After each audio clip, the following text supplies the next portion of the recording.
Hello guys and welcome. So ngayon, papakita ko sa inyo kung paano natin ikabit yung box na yon. Yon. Paano natin ikabit dito sa ating motor na C200X. So ito pa nga pala yung ginawa kong bracket para dun sa box na yon. So ayan guys, stainless siya. Ako lang nag-design ito guys, kaya medyo straight to the point lang siya. Bracket. Itong dalawang tornilyo na to, tsaka ito yung mounting points niya. Dito mo ito tornilyo, tatlo lang ang bolt na kailangan. So, papakita ko sa inyo kung paano to ikabit dito sa ating motor na C200X. So, ano gagawin nyo guys? Buksan muna natin yung kanyang seat.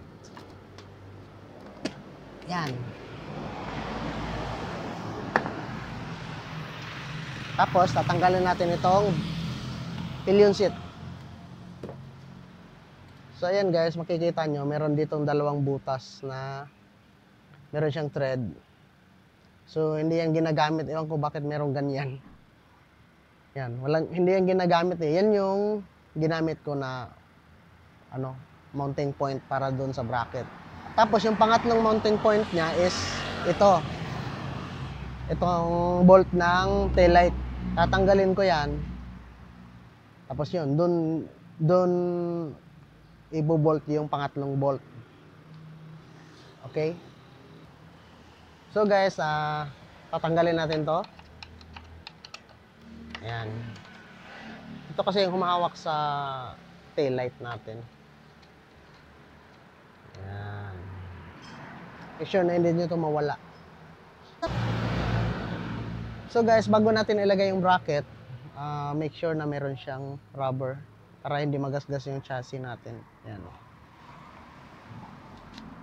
Lagyan ko siya ng rubber. Tapos ito, ilalagay natin yung dalawang bolt.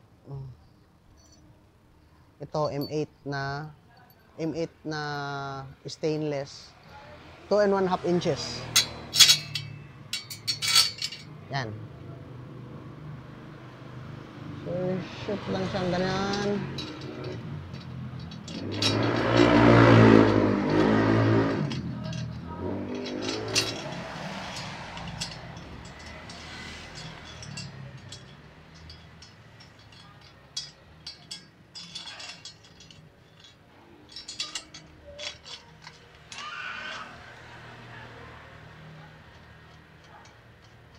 Yan. Tapos ito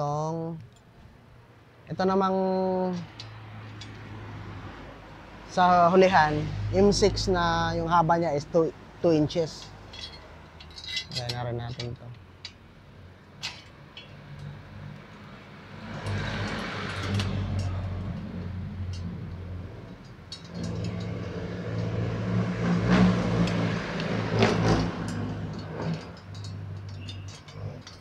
Yan.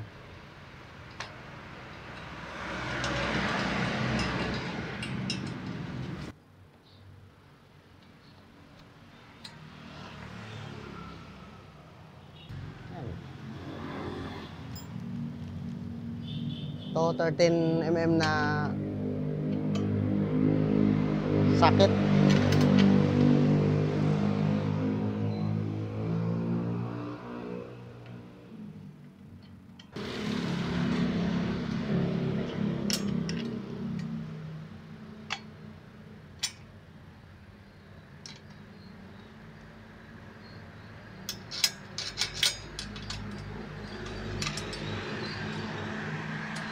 Make sure lang guys na mahigpit dito na banda kasi ito yung magdadala talaga ng bigat eh. Ito suporta lang to para hindi siya gumanon tsaka gumanon. Pero ito talaga yung nagdadala sa bigat. Yung dalawang bolt na to. Kaya matibay yung binili ko, stainless. Ayan. Tapos ilalagay na natin yung box. So ito guys, itong base plate niya, lalagay natin dito. Ganyan. Yan. Ito kasi yung gagamitin kong butas eh. Ayan. So kahit isang tornilyo lang muna yung isushoot natin para magkaroon lang ng alignment.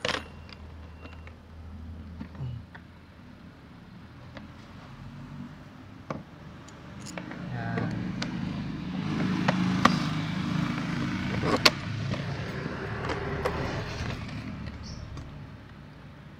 Kakapain mo lang ng daliri mo doon sa baba. Ayan. Shoot na siya. Tapos isa ito naman sa kabila. Ayan siya oh. Yan.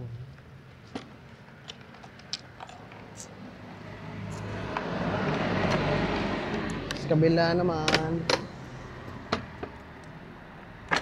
Yan. Dali na lang siya guys pag naumpisahan niya na na-shoot yung isang plate eh. Tapos, lalagyan natin agad ng nut. Yung kanyang nut. Lalagay natin kagad kasi maano to eh. Para hindi na siya matanggal.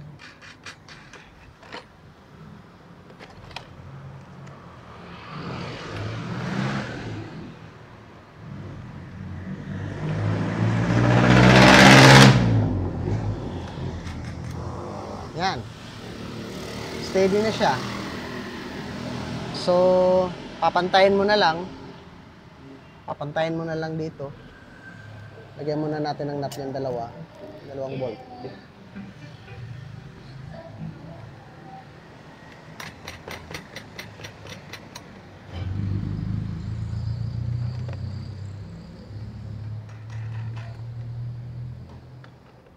Yan. So, papantayin mo na lang siya. Dito. Okay? So, ayan na siya. To, higpitan na natin. Higpitan na natin gamit itong number 10. Tapos, kukontrahan mo ng Phillips. Taas.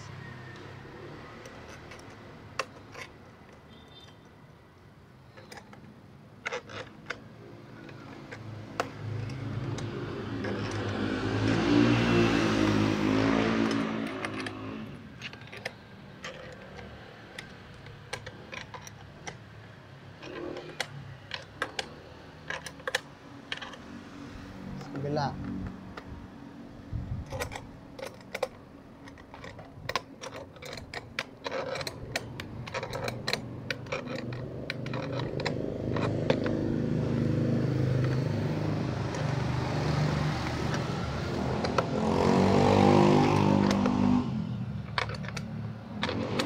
Yan na siya guys. So, kunin ko muna yung sapin. So, ayan na siya dito sa loob guys. So, nalagay mo na ito. Yan. Tapos, tatali ko na lang yung upuan. So, itong upuan guys, upuan ng angkas, dyan yan. Hindi mo na kasi pwedeng ikabit yung original niya na upuan eh. Kaya, ito na yung magiging upuan. So, ayan na siya guys. So, silalagay na natin to. Yan. Ganyan yung setup niya.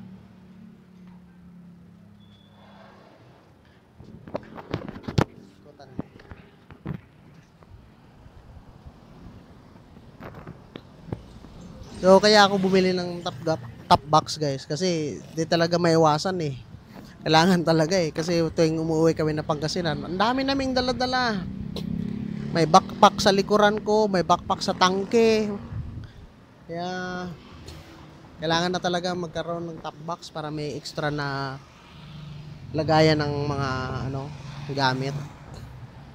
Kaya naisipan ko, gumawa lang muna ng ganyan, project. Tsaka bumili ako ng medium size lang to na top box. Hindi yung malaki. Kaya ayan siya.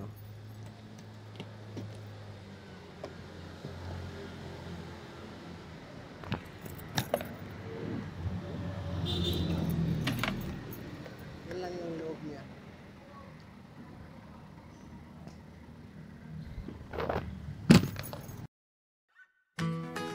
So, ito na po yung ating top box, guys. Ganito po siya tingnan pag meron ng angkas. Ayan. So, ganyan po siya. So, nasa inyo na rin, guys, kung gusto nyo na malapit sa inyo.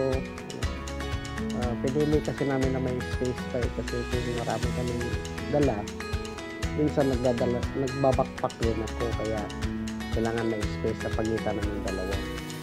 Saka ayaw ng partner ko na nakasubsob siya sa akin pag malayo ang biyahe, nangangawit na yung tikid niya.